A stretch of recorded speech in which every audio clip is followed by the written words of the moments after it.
Bismillahirrahmanirrahim. Dear students, I am Dr. Mubin Munir and this is course of differential geometry and its course code is Math 4117. In this lecture, we will discuss about parameterization. It is a difficult topic. We will see its some examples. Then we will move towards arc length and arc length function, parameterization by arc length, unit speed curve and examples, and in the end we will see important proposition and results.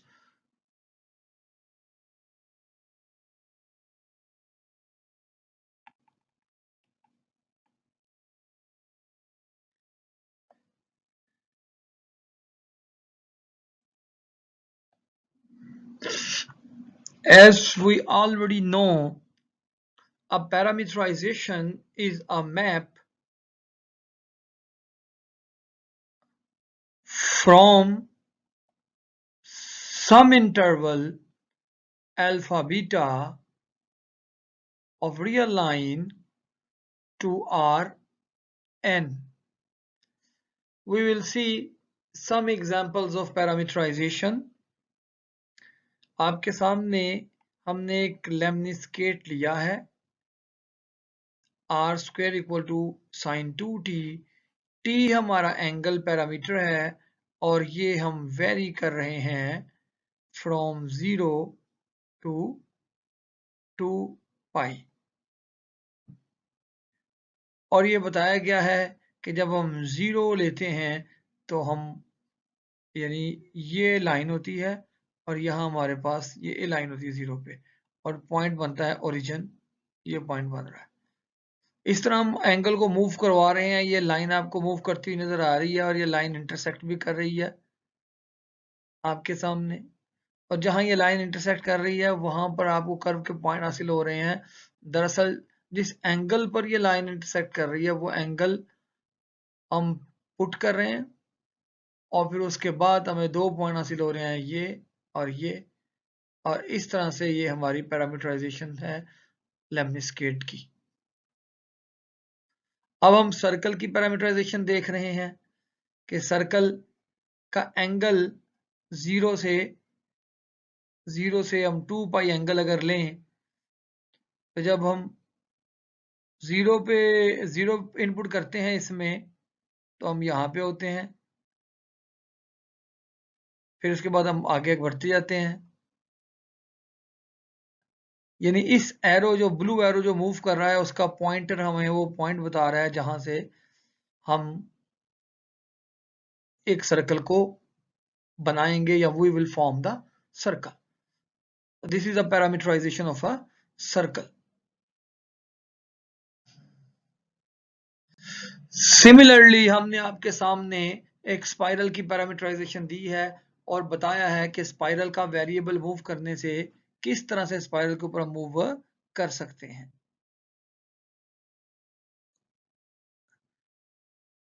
ये different points हैं जो spiral के ऊपर आ रहे हैं और spiral के ऊपर हम मूव करते जा रहे हैं. तो यहां से हम ये कंक्लूड करना चाहते हैं कि जनाब जो the parameterization is actually a way of moving on a curve. If we change the parameter, we will change the position of a particle on the curve. Arc length and arc length function. Consider the vectors a and b in space. In space we have two vectors a and b. Then these vectors in space are, let's say if we consider in R2, the vectors in R2 are in fact point A1, A2. This is a point in R2. If this is a point in R3, then we has A1, A2 when we have A1, A2, A3 ordered triplet, and so on. If we have a vector in Rn, vector A, then this vector A can be written as A1, A2, and so on. We have An. And similarly, B can be written as B1, B2, up to so on, Bn. Then what is this quantity? Magnitude of A. Magnitude of A is the distance between origin and its head, and if we have 2 points A and B, then this formula is actually the length of the vector between 2 points A and B. Let's suppose we have a vector A and we have a vector B,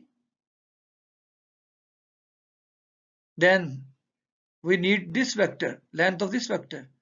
It has a position vector,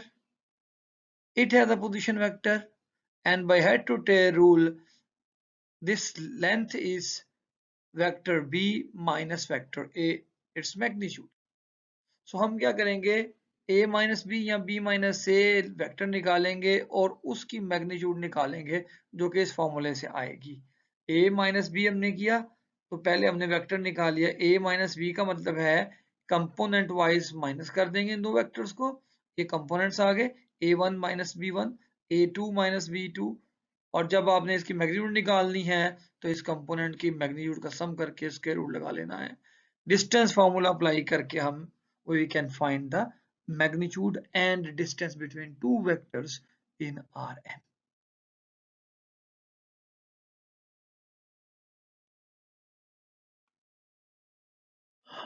We want to find a formula for the length of a parameterized curve. For that,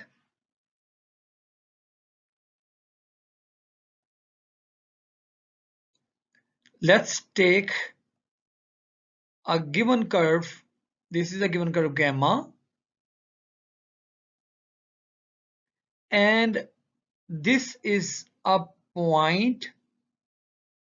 This can be written as gamma of t, and actually this point is the position vector for the time t at curve gamma. अगर हम slightly आगे move करें तो हम इस point पे आ जाएंगे, इस पॉइंट पे आ जाएंगे, और इसका पोजीशन वेक्टर हमारे पास आएगा gamma of t plus delta t, ये आ जाएगा.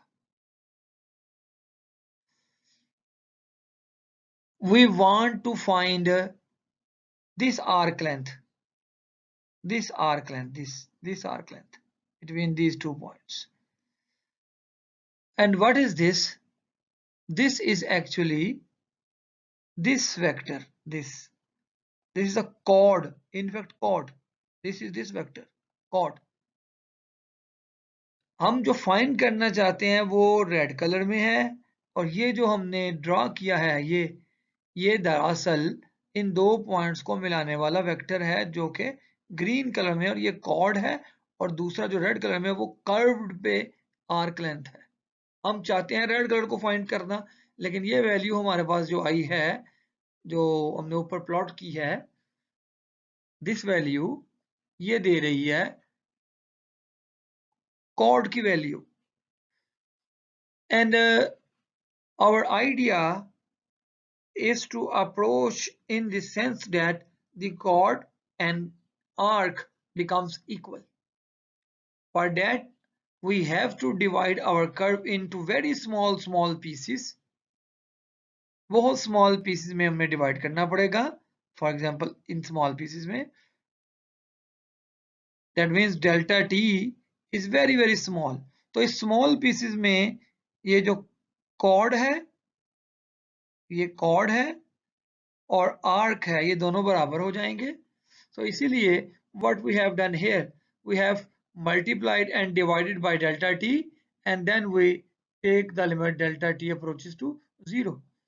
When we apply this limit delta t approaches to 0, this factor becomes the derivative gamma dot, and we obtain this factor magnitude of gamma dot into delta t. मजीद इसको समझने के लिए हम next slide में इसको वाज़ेह करके बता रहे हैं। ये देखें, आपके सामने एक कर्व है, ये कर्व है, हमने इस कर्व के स्मॉल पीसेस कर दिए। स्मॉल पीसेस किए उस वक्त हमारी और कॉर्ड जो है ये डॉटेड है, और कर्व की लेंथ ये ब्लू कलर या रेड कलर में है। इन दोनों में फर्क है। अगर हम ये पीसेस स्मॉल करते जाएंगे, बहुत स्मॉल करते जाएंगे, तो कॉर्ड और आर्क लेंथ बराबर हो जाएंगी। यानी स्मॉल करने का मतलब है हमें दरअसल डेल्टा टी जो है उसे अप्रोच करवाना होगा 0 को, और बाद में तमाम ये पीसेस को सम करने के लिए हम इंटेग्रल लेंगे और हमारे पास टोटल आर्क लेंथ आ जाएगी। इस स्लाइड में हम आर्क लेंथ फंक्शन को पढ़ेंगे।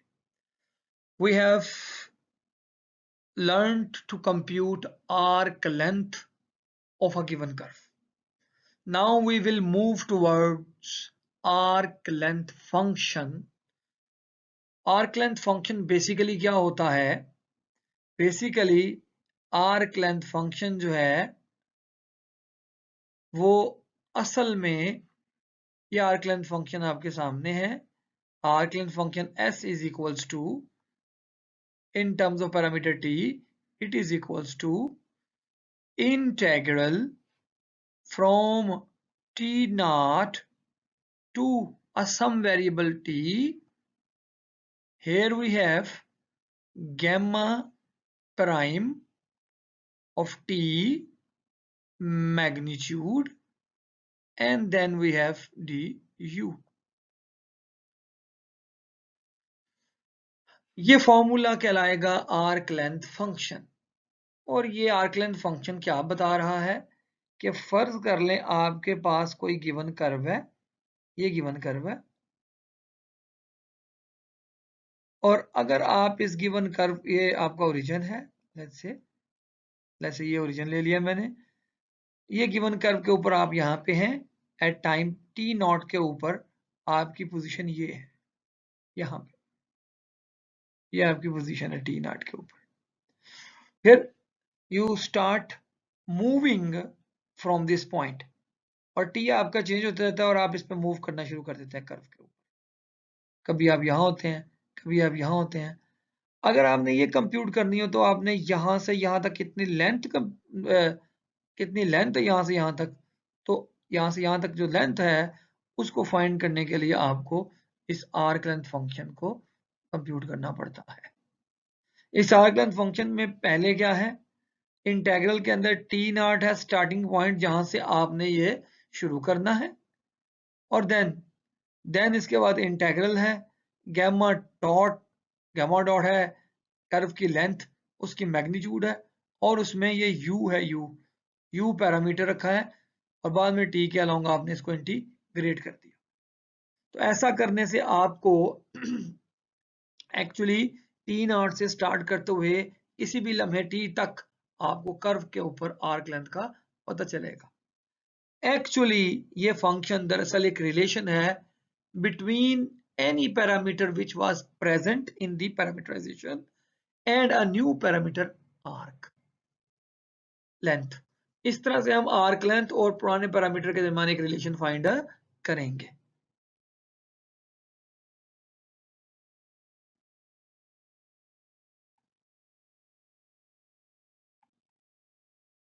आर्क लेंथ कंप्यूट करने के लिए यहां हम एक एग्जाम्पल दे रहे हैं। पिछली स्लाइड में आपने देखा हमारे पास था लोगरिथमिक स्पाइरल और उसकी पैरामीटराइजेशन दी गई थी। हमारे पास पैरामीटराइजेशन आपने देखी थी, वो इस शक्ल में कुछ थी, e k t cos t, comma E KT sin t।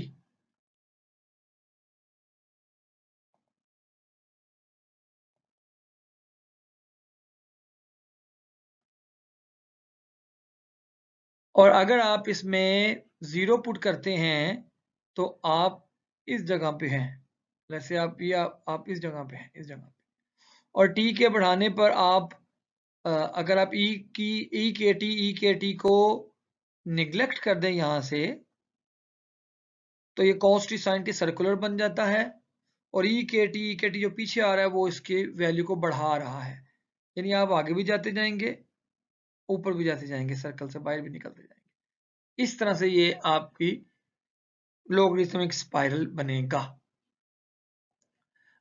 अब हम इसका आर्क लेंथ फंक्शन कंप्यूट करते हैं। इनिशियल फॉर्मूले में हमारे पास आर्क लेंथ फंक्शन में था magnitude of gamma dot of u हमें चाहिए। सो इसके लिए हमने क्या किया, पहले डेरिवेटिव फाइंड किया, डेरिवेटिव सिंपल है, फिर उसकी लेंथ फाइंड की और लेंथ ये आ गई।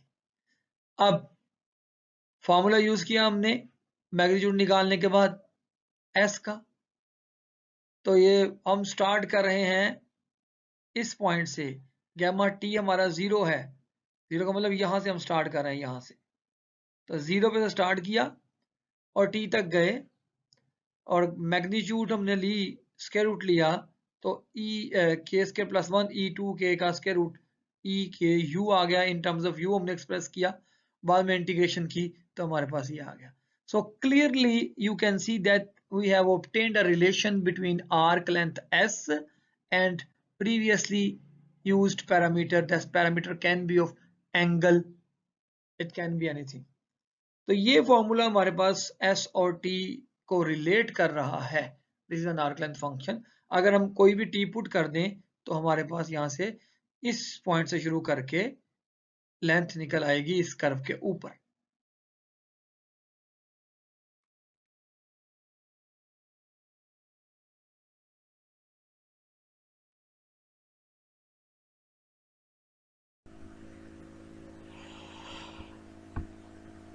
So we arrive at a very important definition. If gamma alpha beta to Rn is a parameterized curve, it is a parameterized curve in Rn, then its speed at a point gamma of t is, so speed is equals to its derivative, magnitude of its derivative is its speed, and if that speed happens to be a unit, constant unit, then this gamma is said to be unit speed curve if gamma of t is a unit vector for all t.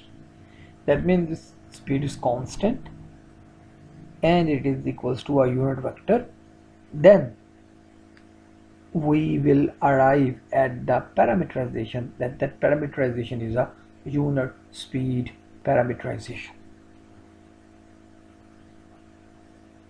Our main theme of this first chapter is to obtain a unit speed parameterization of a given curve. If we are not given, then we have to transform that parameterization, we have to reparameterize that curve such that it becomes a unit speed parameterization.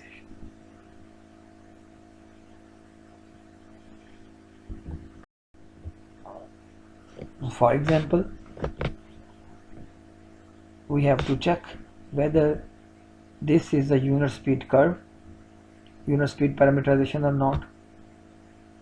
So unit speed gamma of t is equals to cos t sin t. It's a well-known curve in it's a circle, it's a unit circle, it's a unit speed parameterized curve, because if we differentiate it with respect to t, we obtain minus sin t and cos t, and then we take its magnitude square minus sine square plus cos square, so we will get cos square, so we will get sine square plus cos square, this is equal to 1. So this is a unit speed parameterized curve. and its parameterization is unit speed parameterization. In example 2, as we have seen that we have already obtained that this logarithmic spiral, it is not a unit speed parameterized curve.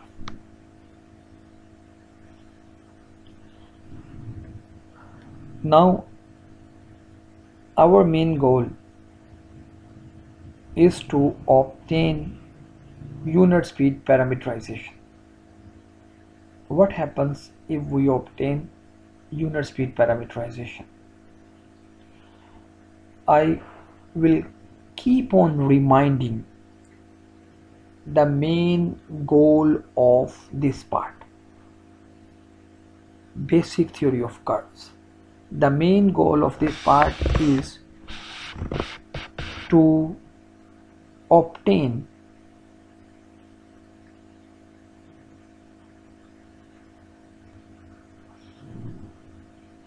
the main goal is to obtain a unit speed parameterization. When we obtain a unit speed parameterization, analysis will become simpler. More or less, the main point is that we want to obtain a moving frame on that curve. What is a moving frame? Actually, when a particle, a point with respect to any time t moves on a curve, that at any instant t, that position of that point becomes the origin, and from that point we will have to obtain three mutually perpendicular vectors that will move on along with the point. That's called moving frame. We want to obtain a moving frame. And next proposition will show how much important is to parameterize curve by arc length or parameterize curve by unit speed curve. जब वो curve unit speed parameterisation आ जाएगी तो उसके बाद हमारा बहुत काम आसान हो जाएगा. ये नेक्स्ट प्रपोजिशन इसका एक आपको इसकी इंपॉर्टेंस बताएगी.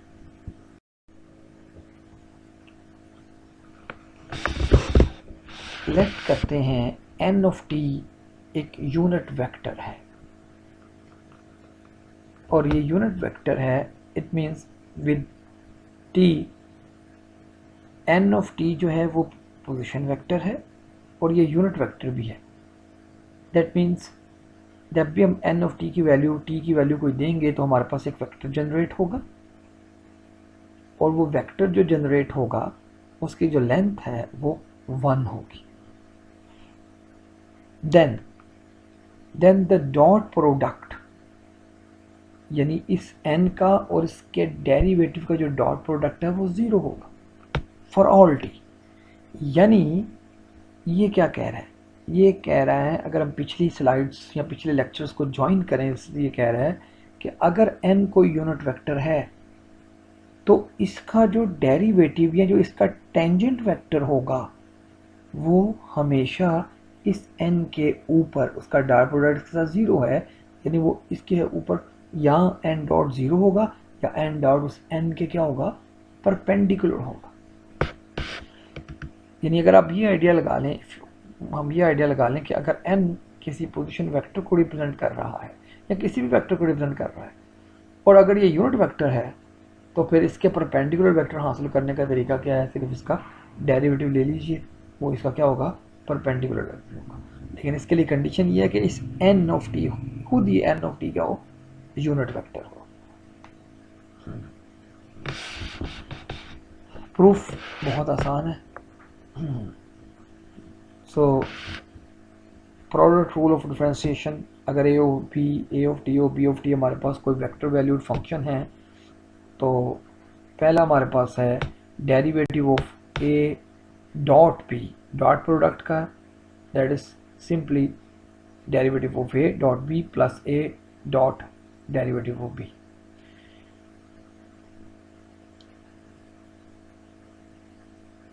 Okay, we use this rule and it is clear that n dot n, because n is a unit vector, so its magnitude or its dot product with itself is 1.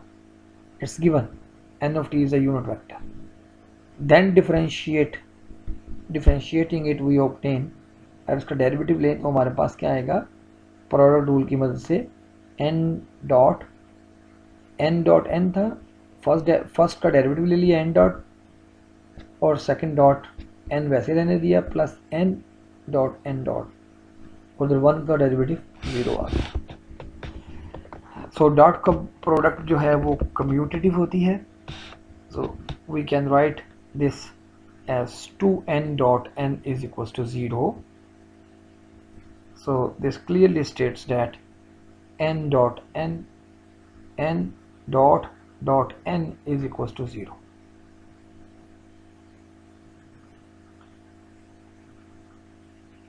So we substitute in place of n as gamma, so we arrive at the a good result. The result क्या है कि अगर आपके पास कोई vector है या कोई vector field है जो कि हर पॉइंट के ऊपर वेक्टर जनरेट कर रहा है, और ये यूनिट वेक्टर फील्ड है. सो यूनिट वेक्टर फील्ड का मतलब है कि हर पॉइंट पर आपके पास एक यूनिट वेक्टर आएगा. तो ये प्रोपोजिशन ये कह रही है कि आप अगर उसका डेरिवेटिव ले लें तो हाँ, ये क्लियर है कि उसका डेरिवेटिव ज़रूरी नहीं कि वो भी एक यूनिट वेक्टर हो. यानी इसको क्लियर कर लें कि अगर खुद ये एक वेक्टर है जो कि यूनिट वेक्टर है, but it is not necessary कि उसका जो डेरिवेटिव वो भी एक यूनिट वेक्टर हो. उसकी मैग्नीट्यूड हो सकती है चेंज. फॉर एग्जांपल अगर आप सर्कल ले लें, यूनिट सर्कल ले लें जिसकी पैरामीटराइजेशन हो cos 3t sin 3t, इस पैरामीटराइजेशन का अगर आप डेरिवेटिव फाइंड कीजिए तो ये 3 cos 3t 3 sin 3t आएगा, माइनस cos के साथ लगा लीजिए और आप इसकी मैग्नीट्यूड निकाल लीजिए तो 3 आ जाएगा. ओके, लेकिन अहम बात ये कह रहा है कि अगर आपके पास वो वेक्टर फील्ड या वेक्टर यूनिट वेक्टर था तो उसका जो आप डेरिवेटिव लेंगे वो पिछले वेक्टर n के हर पॉइंट के ऊपर जो उसने वेक्टर पैदा किया वो उसके परपेंडिकुलर होगा. सो इन अ ब्रॉडर सेंस, अगर बड़े सेंस में ये बात की जाए तो from a unit vector field, ये प्रपोजिशन तो बहुत सिंपल है लेकिन इसका रिजल्ट बहुत कमाल का है. रिजल्ट क्या है कि आप एक नया वेक्टर फील्ड हासिल कर रहे हैं जो हर पॉइंट के ऊपर पिछले वेक्टर के परपेंडिकुलर एक वेक्टर प्रोड्यूस कर रहा है. सो यहाँ से पता चल गया कि आपके पास अगर एक सिस्टम ऑफ वेक्टर मौजूद है तो आप उसके परपेंडिकुलर सिस्टम ऑफ वेक्टर हासिल कर रहे हैं. और ये प्रोपोजिशन आपको मेनी टाइम्स आपको याद रखनी पड़ेगी, ये बार बार आपके पास आएगी, आपको इसे बार बार देखना होगा.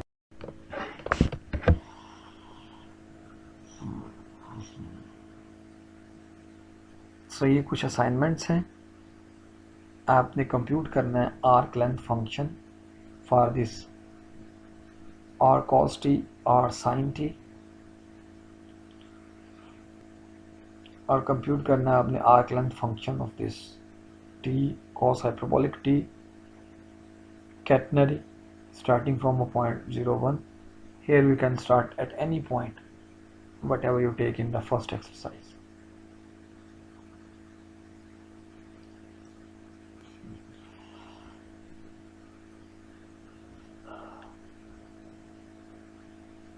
However, it is important to remark that arc length function जो है समटाइम आपको इंटीग्रेशन में ऐसे फंक्शंस आ सकते हैं जिन्हें आप बेसिक फंक्शंस में एक्सप्रेस ना कर सकें.